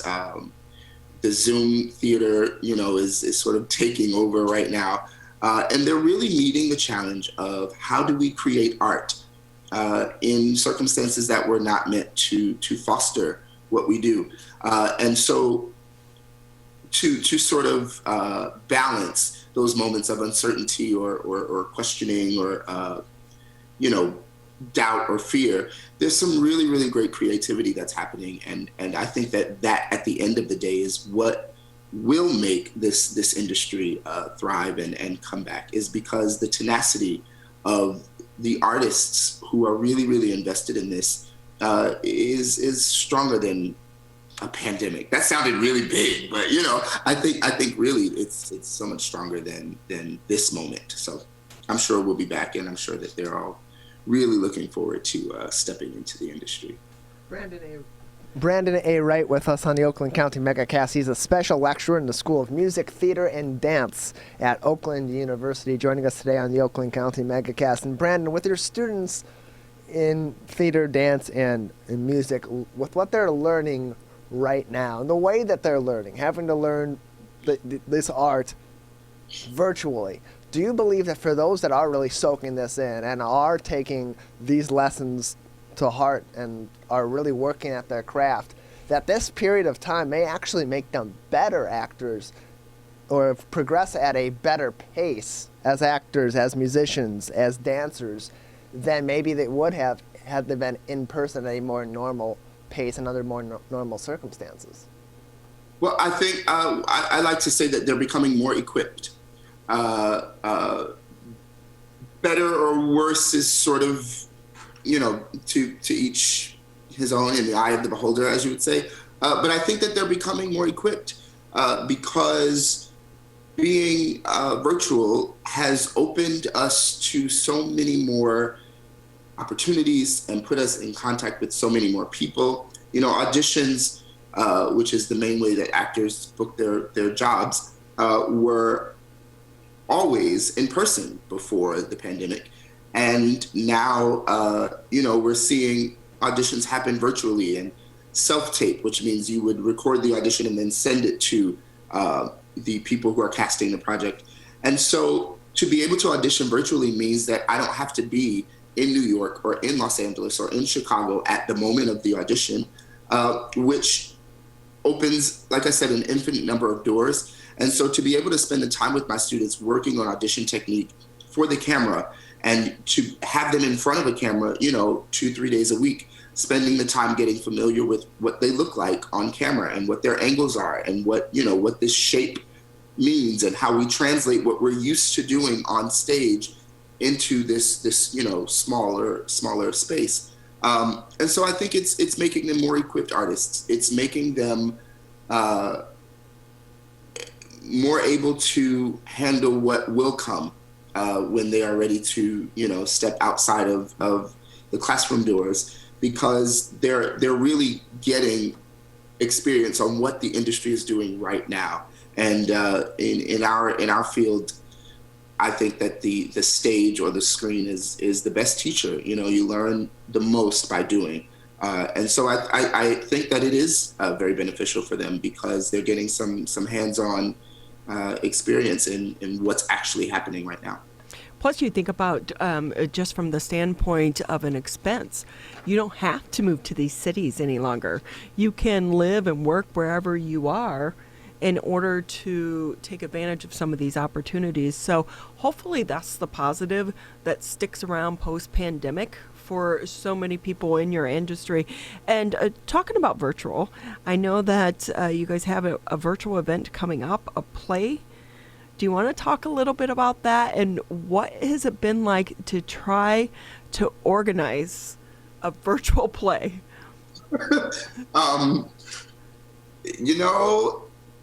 It has been a different kind of challenge every single day. The COVID restrictions and guidelines were at one point in our favor because we have a small cast for this show. And so we were really looking forward to doing some things in person. And then, at the drop of a dime, things get turned upside down. So having to literally sort of wait until the morning to see what the world is like, today, to see what we can do today, has really been a challenge, to put it nicely. But I'm so excited for this project. We are presenting Appropriate, which is a play by a playwright named Brandon Jacobs Jenkins. So we do share the same first name. But the play is called Appropriate. It is featuring Oakland University theater students. It is my first time directing at the collegiate level, so I'm really excited about that. And what the gift of this experience has been for me, early on we decided that we were going to pre-record the production. So although it premieres on Monday, November 23rd, It is already recorded and edited and put together. And that, oddly enough, has made it feel a little bit more like a theater experience because we've gotten to include sound elements and lighting elements and other pieces of the puzzle that make it feel, hopefully, like as close to a theatrical performance as you would get in this setting. And so I'm really, really excited for the final product. These students have put so much work into it and so much passion into it. Excuse me. And I think that for them, it has been therapeutic in a way because the process is something that they're used to and something that they miss. And so to be together every night, rehearsals tend to be 3-4 hours a day, every day. And that has been missing in a lot of our lives for the past few months. And so to be able to gather with the same group of people for those few hours every day, I think has really been meaningful to them. And so Appropriate will be on Zoom on November 23rd, and we're really, really excited about it. It's a really fantastic piece of work. So how did you actually film it? Did they rehearse together in person, or did they do it virtually? So we were able to rehearse a few times in person, which I think helped us when we got to the point of recording. It was all recorded virtually, so it was not recorded in person, but we were able to be in a room together for a few times, which helped to establish some of the relationships and some of the connection that occurs in this play. And so the students were sort of able to hold on to that and recall that when we got to the point of recording virtually. Brendan A. Wright with us here on the Oakland County Megacast. He is a special lecturer for the School of Music, Theater, and Dance at Oakland University. They have a virtual play coming up here. One of the good things, I guess, so many people have been spending a lot of time at home watching more television, more Netflix, more Hulu. So they've upgraded their home theater studios. So I would imagine if you have a bigger TV or better sound system, it's going to make this experience a little bit better as well. I think so. Like I said, we've tried to add some really fun elements so that you're not just watching a bunch of faces read lines, but that you're really experiencing the telling of this story, which is what's at the heart of theater, right? It's storytelling. And this play is so complex. It's funny and it's heartbreaking and it's challenging. And so I think that what our audiences will leave with is a night of a full emotional experience, which again, we want to take advantage of, in these times. I don't think that people have seen anything quite like this. I'm going to go ahead and venture and say that because we've really tried to see what's been presented in these last couple of weeks and meet the level of quality, but also put our own unique spin on it. And so it's artistic and it's warm and it's scary at times, but at the end of the day, I think it is an artistic experience and something that you walk away feeling. And there's a talk back after the performance with myself and the actors. So if people have questions or things that they want to sort of reflect on, there'll be time for that after the performance as well. So it's really a come together community type of night, just to share some good art and be in the company of other people for a while. We can all use that internet or interconnection, even if it is virtually right now. Hey, quickly, Brandon, before we let you go, I'm just kind of imagining if I'm a parent and I have a teenager or a college student and they want to go into the industry. Crazy time to do that. And I would think it's a hard conversation for a lot of parents in any regard, because some parents, they like for their kids to have stability. And your industry is not a stable industry outside of a pandemic. Now things are crazier than they've ever been.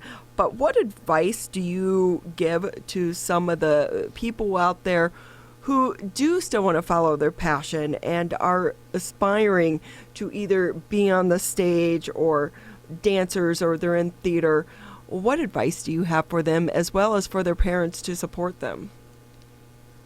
Oh, that's such a hard question. Because I think you're right. We are in an uncertain industry, even without a global pandemic. My advice to those who want to go into the industry would be simply to open your lens. I think that when we start our younger selves, when we identify, I want to be an actor, or I want to be a dancer, or what have you, that we get tunnel visioned on that one thing, and that's the only way that I can express my art. And what I've learned in my career is that an artist is simply an artist, and that your artistic self should not be contained in that way. That I can be just as effective as an artist on the stage as I can be directing or teaching, and that I'm fulfilled artistically simply by being in an environment where creativity is happening. So that would be my sort of advice to students or younger artists. Just open yourself up to being an artist in whatever way it comes. That way you don't miss opportunities, and you're not disappointed if things don't work out exactly a certain way. And to parents, it's a hard conversation. But I think that ultimately parents want their children to be their best selves and their happiest selves. And so if that passion is there, I think that you have to trust that it will land your child in a place where they will be stable, not necessarily in a conventional way, but that happiness and that peace of mind provides a certain kind of stability. And that being given the space to pursue that is more meaningful than sometimes we know how to put into words.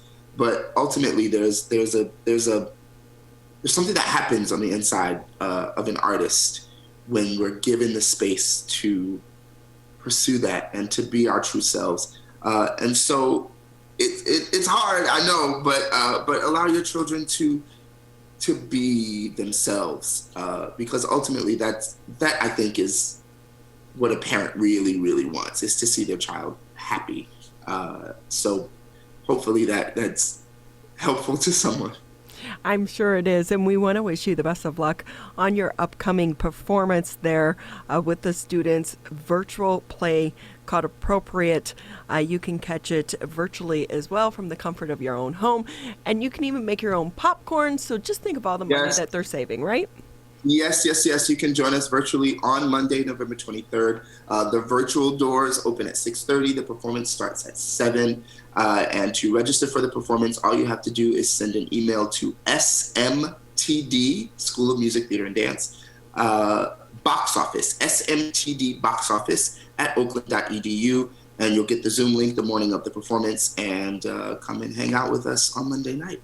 And quickly, is it free?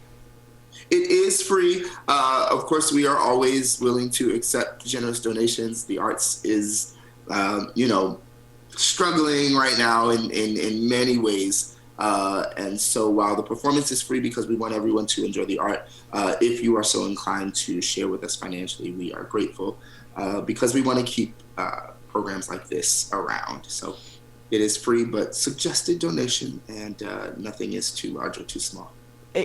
For a lot of people, if you went to a performance, you went to a play at the Fox or something, you'd spend $30 on parking alone. So thank you so much for being with us here on the Oakland County Megacast. Brandon A. Wright, he's a special lecturer for the School of Music, Theater, and Dance at Oakland University.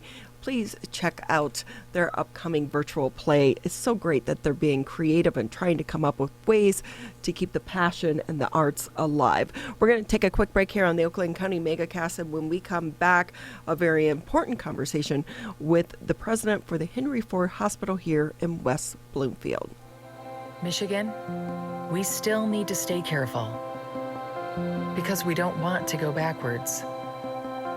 Back to where we started. So keep standing 6 feet apart. Keep wearing a mask in public. And if you have symptoms, talk to a healthcare provider about getting tested. To move forward, let's all do our part. So stay careful. Michigan.gov/coronavirus. Michigan, we're calling on you to save lives. Don't ignore it. Don't let it go to voicemail. It's urgent. In fact, it's critical. Because if you've been in close contact with someone who tests positive for COVID-19, you may have been exposed to the virus. And you could get a call from My COVID Help or your local health department. So please answer the call to learn how to protect yourself, your family, and friends. We're calling on you to stop the spread of COVID-19, to make it safe to reopen businesses and help Michigan move forward. So if you get a call from My COVID Help or your local health department, you may have been exposed to someone with COVID-19. To protect us all, answer the call. Learn more at michigan.gov/containcovid. A message from the Michigan Department of Health and Human Services.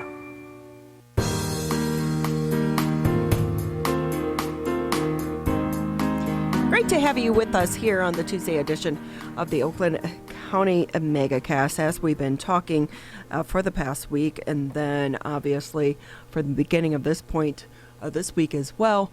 The number of cases of COVID-19 continue to skyrocket here in the state of Michigan as well as across the entire country.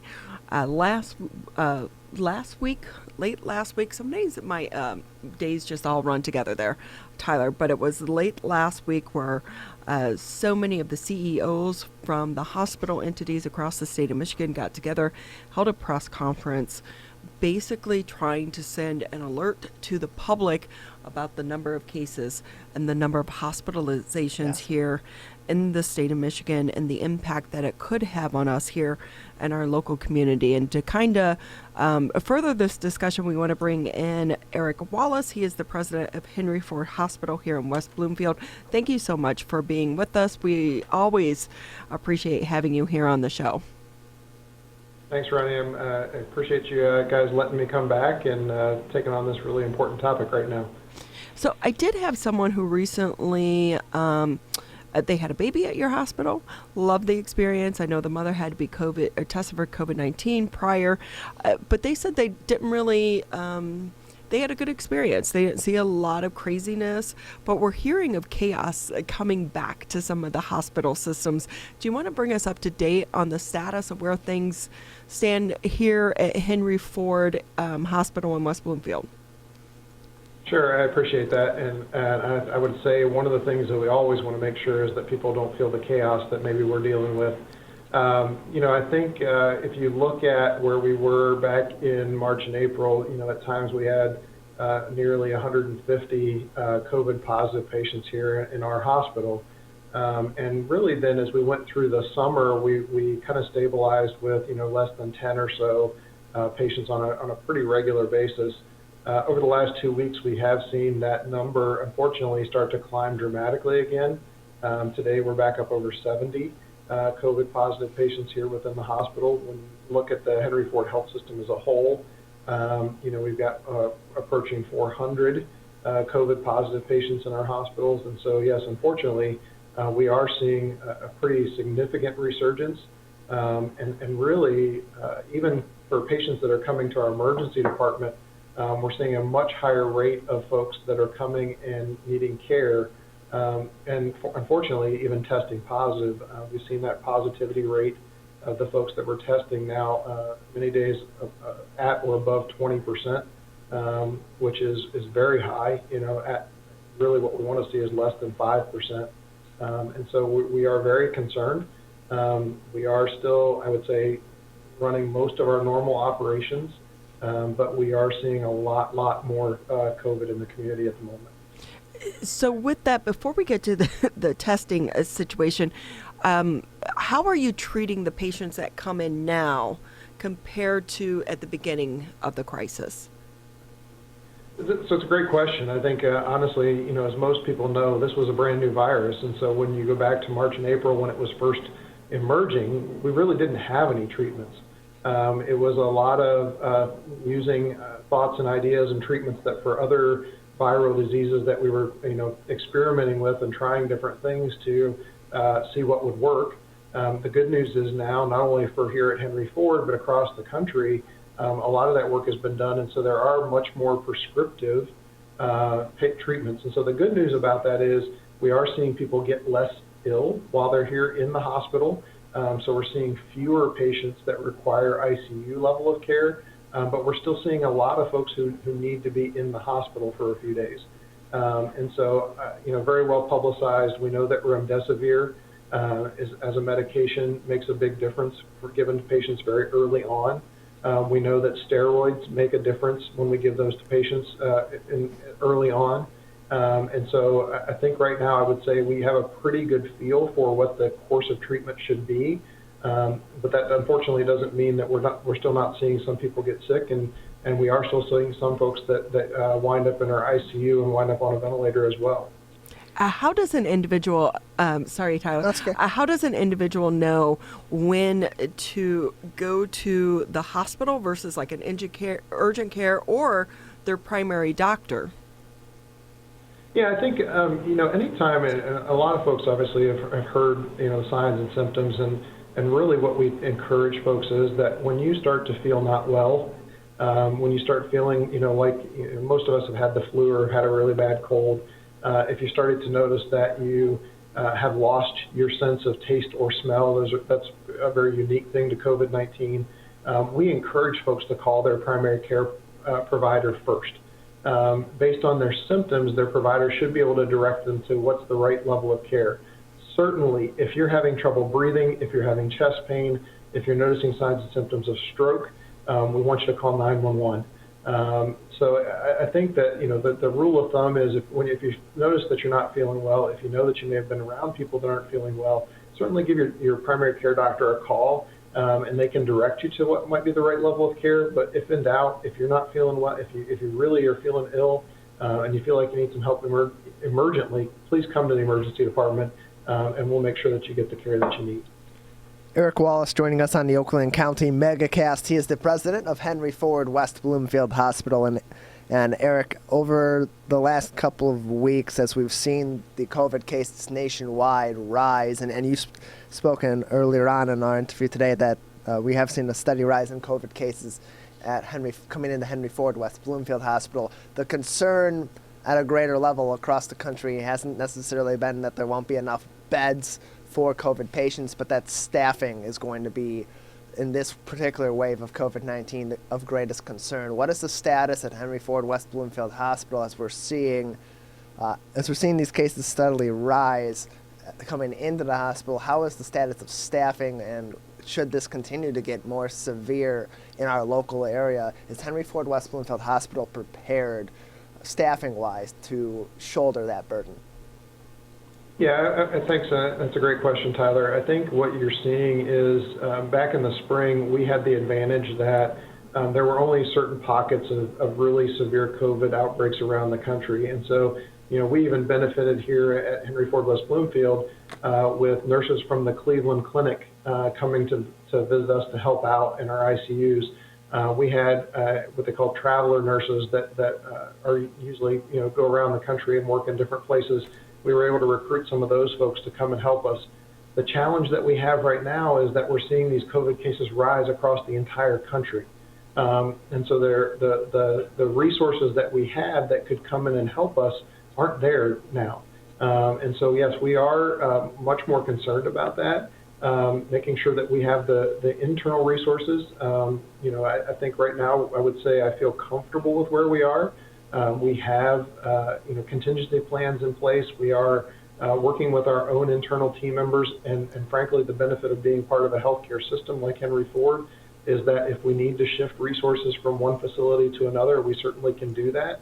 But we're spending a significant chunk of our time over the last couple of weeks making sure that we are matching the resources that we have from a staffing standpoint to where they're really needed based on the volume of patients that we're seeing. So, I think right now we're comfortable with where we are. We haven't had to jump back into kind of our extraordinary circumstances or alternate staffing modes that we had to use in the spring. But, I'm certainly worried about that if we see this, spike get back to that level, we will certainly be challenged. Yeah, because one of the big issues back in the springtime had to do with the fact that you had to, for the most part, shut down hospital operations for emergency procedures, where that's where hospitals really make so much of their money, and it helps your bottom line. Are you concerned, and are you prepared if you have to go back in that direction? And when do you actually make that decision? Yeah, so it is something that we're actually talking about on a daily and weekly basis about, do we have the resources available to maintain what we would call, quote unquote, our normal business, those elective or non-urgent kind of procedures, and deal with the COVID patients that we're seeing as well. Again, the benefit is that this time around we've got some experience. We have protocols and policies in place that we feel very comfortable being able to keep everybody safe. But there certainly is a point, if that surge continues to grow, that we may have to start to pull back on some of those non-time sensitive kind of cases. We have not had to do that yet here in West Bloomfield. I know at least one of our sister hospitals has had to slow those non-time sensitive cases, and we're hoping to not get back there ourselves. But those contingency plans are absolutely in place. And we are currently looking at all the cases that are scheduled, out of the next week or 2 weeks, to say, if this continues down the wrong path, which ones of those will we postpone first? How does this work when it comes to testing for COVID-19? We're hearing now there's starting to be a bit of a shortage in some of the testing and the testing supplies, but also a backup at the labs in order to get these results back and get them back in a timely manner so that they actually have an impact. Where does that stand there at Henry Ford with not only your patients that are coming in, but also with your staff members as well? Yeah, so right now, the Henry Ford system, we can process about 1,500 COVID tests a day. We are certainly doing more than that at this point. So unfortunately, what we're seeing is really through most of the summer, we were able to turn those tests around in almost 100% of the time in less than 24 hours. We're now out to probably closer to 48 in some cases. They are being prioritized based on how critical it is to get that information back immediately. We do have some limited ability to do what you would call a rapid test or an in-house test, and we're doing that for some of our folks that present for procedures, emergent procedures, where we have to know, as quickly as possible, but the supplies and really it's the reagents, the supplies to be able to run the test. We can swab people. We're in good shape on that side of it, but it's the reagents that allow you to actually get the result that is a little bit shorter supply. So far, I think we're hanging in there. The time has lengthened a little bit for some of those non-urgent results, but right now I think we're really close to we're kind of on the edge of what we can do and still turn around in a very short time frame. Well, I know they're anticipating the numbers could continue to rise.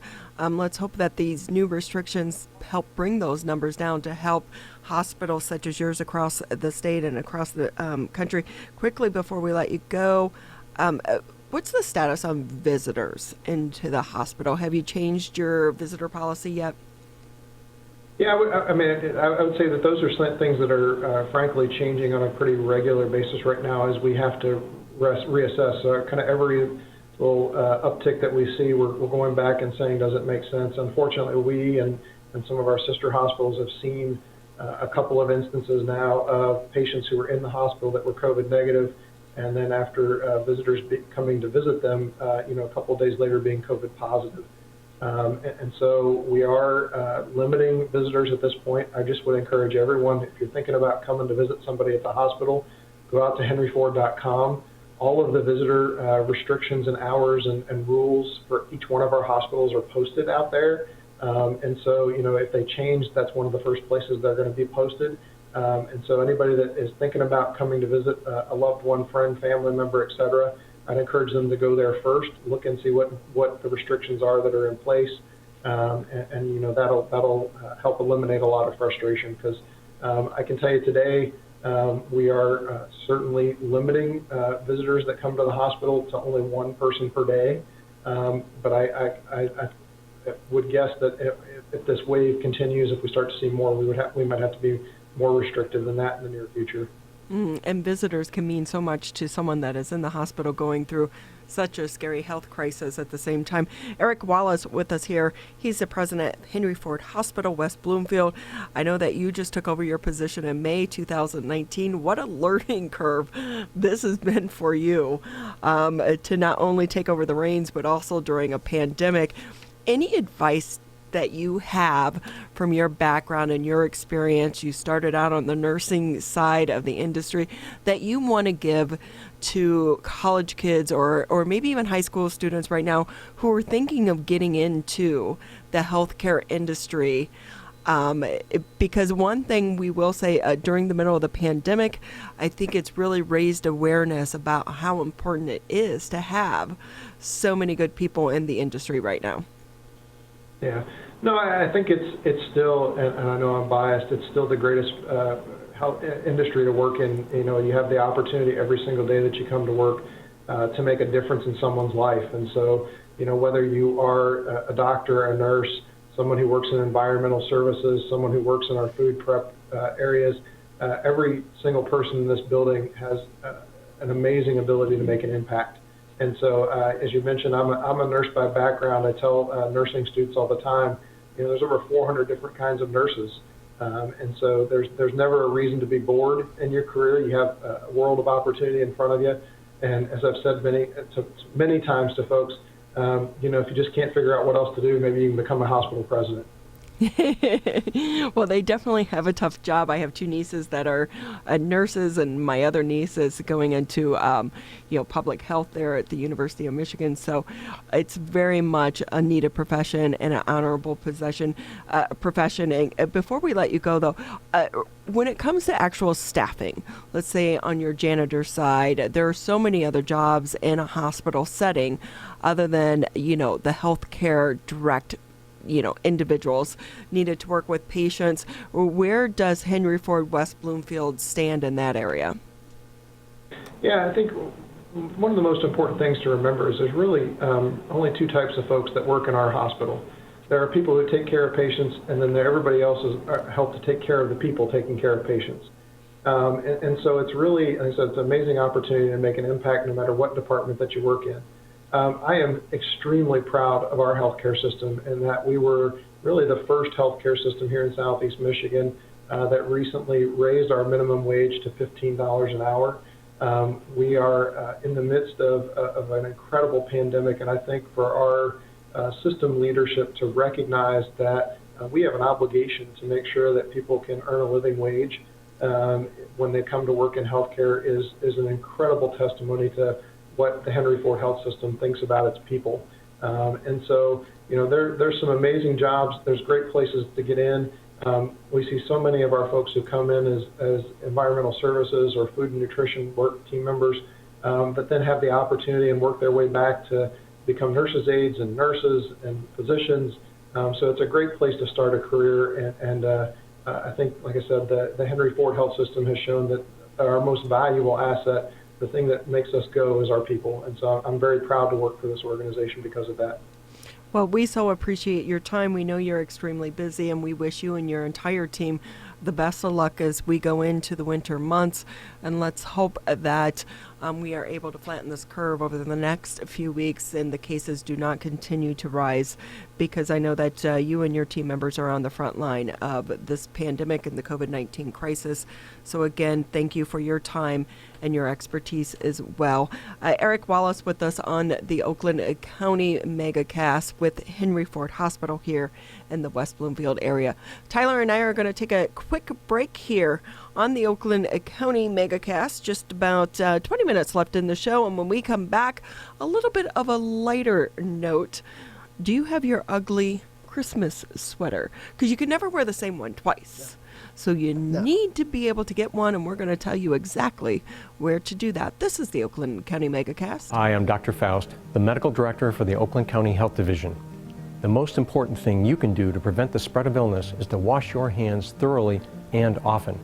Follow these 6 easy steps every time you wash your hands. Step 1, turn on the sink and wet your hands with warm water. Step 2, apply soap to your hands and lather between your fingers, under your nails, and the front and back of your hands and wrists. Step 3, wash your hands by scrubbing them together for at least 20 seconds. Step 4, rinse your hands with warm, clean water. And Step 5, dry your hands with a clean cloth towel, a paper towel, or hot air blow dryer. If you're using a cloth towel, make sure to change it often. For handheld faucets, turn off the water using a paper towel instead of your bare hand. Step 6, if you're using a paper towel, throw it away. Practice healthy habits like washing your hands after coughing or sneezing into them to keep you and others healthy. Go to oakgov.com/health or call Nurse on Call at 1-800-848-5533 to learn more. Michigan, the coronavirus pandemic has put us all to the test. And now it's time to put COVID-19 to the test. As we move forward, testing will be critical.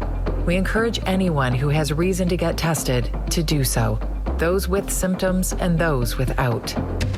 If you are leaving home and going back to work, get tested. If you think you may have COVID-19 or you've been exposed recently through family, friends, or coworkers, get tested. Our test locator tool can help you find the right testing site that fits your needs. Even if you're looking for easy access with no cost, no prescription, and no appointment necessary, we've got you covered. Help Michigan move forward, not backward. To find a testing site or learn more, visit michigan.gov/coronavirus test. A message from the Michigan Department of Health and Human Services.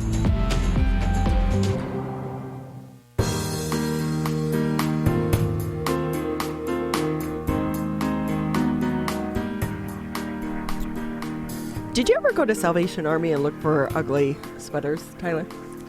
I have not recently. I haven't been a big ugly sweater guy recently, but I should get back into it. I feel like I could pull it off. It seemed to be taking off over the past few years. It was like you would go to your local Salvation Army, dig through the old sweaters, try to come up with something, and then it exploded.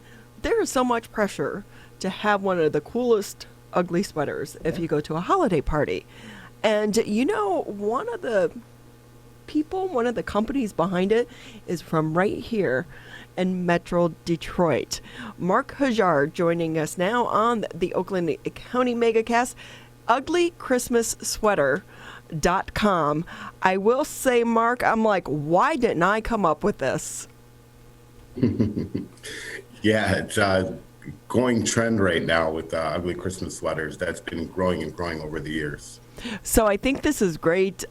You and your brother and your sister in on this adventure together.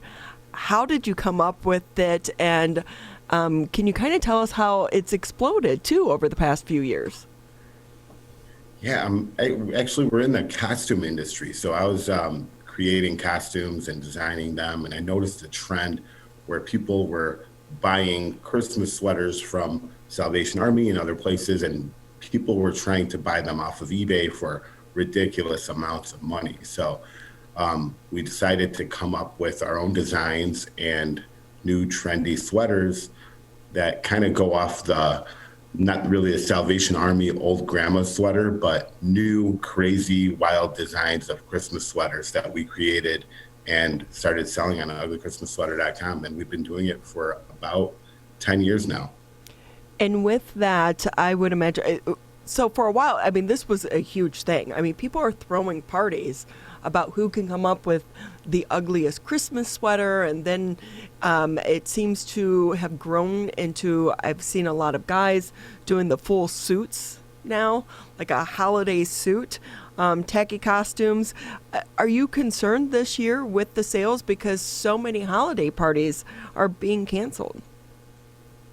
They are, but what we found is people are kind of wearing, their joggers and staying at home, and I feel like comfy, ugly Christmas sweater is part of that. So thankfully, sales have been pretty on track this year.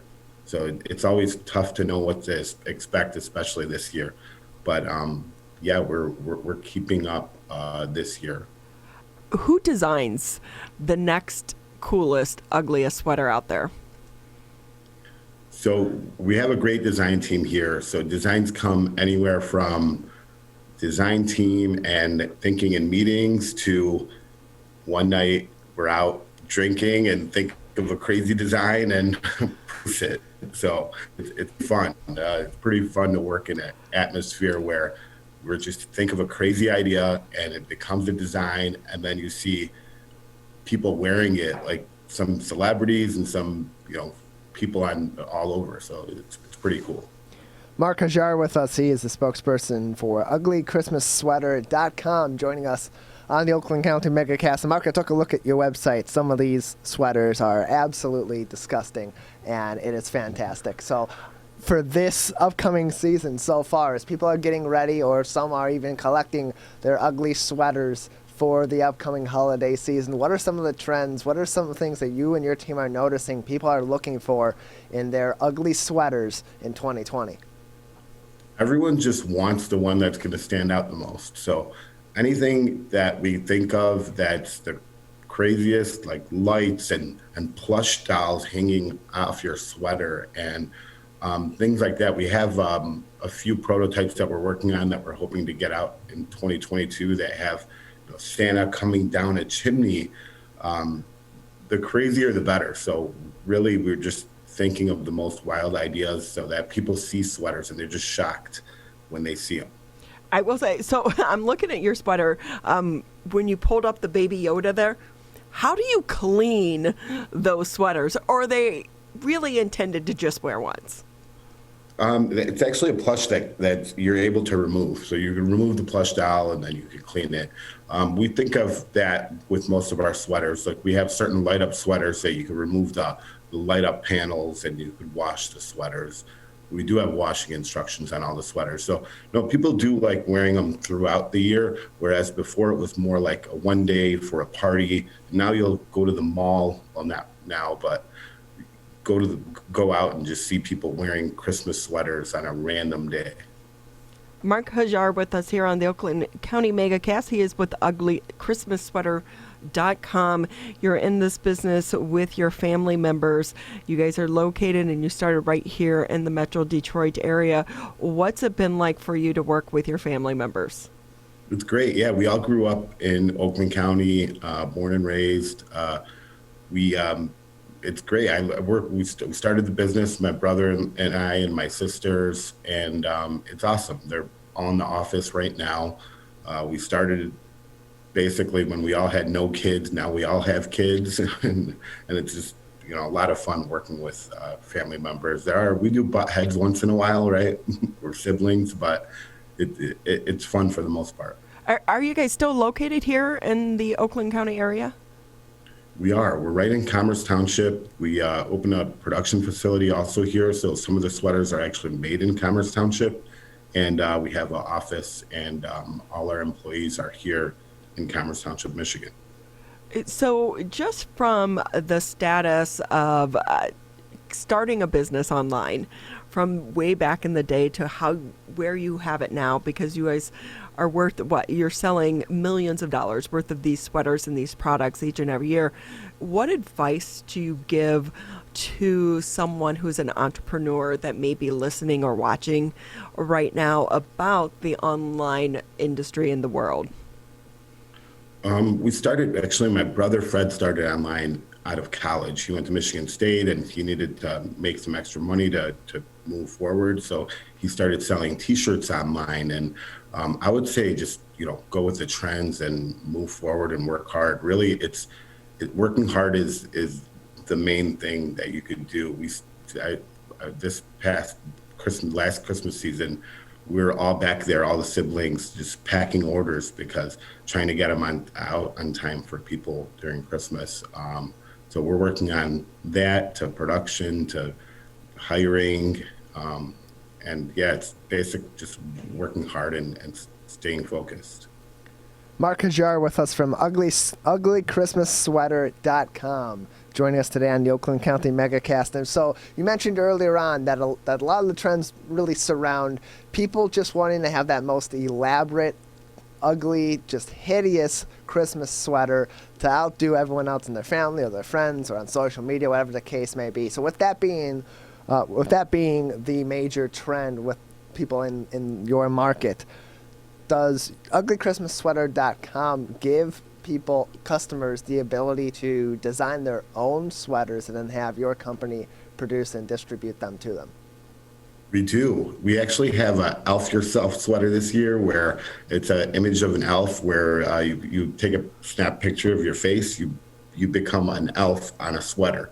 So you could wear it yourself, or you could wear a family member's or a friend's Christmas sweater, and it's pretty fun and exciting. Or you could just put your maybe work logo on a sweater or a company logo or something like that. And this year, actually, Mark, can I elf my dog? You can. So you take a picture of the dog. We'll put it on a elf, and your dog will become an elf on a sweater. That sounds like the perfect Christmas morning. I can get my dog her own pajamas. Yeah. She's an elf, and then we wear her as an elf for Christmas morning. Yeah. Just elf the whole family. Okay, I'll only take 5% of the proceeds once you get that up and running, because dog business is huge business right now. But keep going. Yeah. So, we also came out with this year. We're matching a lot of our sweaters with masks, so you could actually get a mask that matches your sweater, and vice versa. Oh, you guys are marketing geniuses over there at uglychristmassweater.com. You had mentioned that some famous people have been wearing your sweaters. Who are some of those people, and what's it like if you see them like on Instagram or TikTok in one of your sweaters? It's pretty exciting. We've had like Kelly Ripa wear the sweater, Ellen DeGeneres. We've had Faith Hill, Tim McGraw, many YouTube and Facebook celebrities like PewDiePie and Ninja, the gamer. It's just exciting. You come up with an idea, like I said, hanging out with the family, and then there's a celebrity wearing the sweater. It's really rewarding when you see that. Mark, with knowing that you guys started just on the side, I think this is such a great story and that it's local.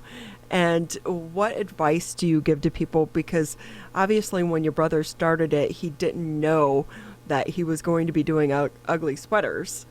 And it leads into this multi-million-dollar business. So is this just really about trying to follow your passion, or do you guys come from a family of entrepreneurs?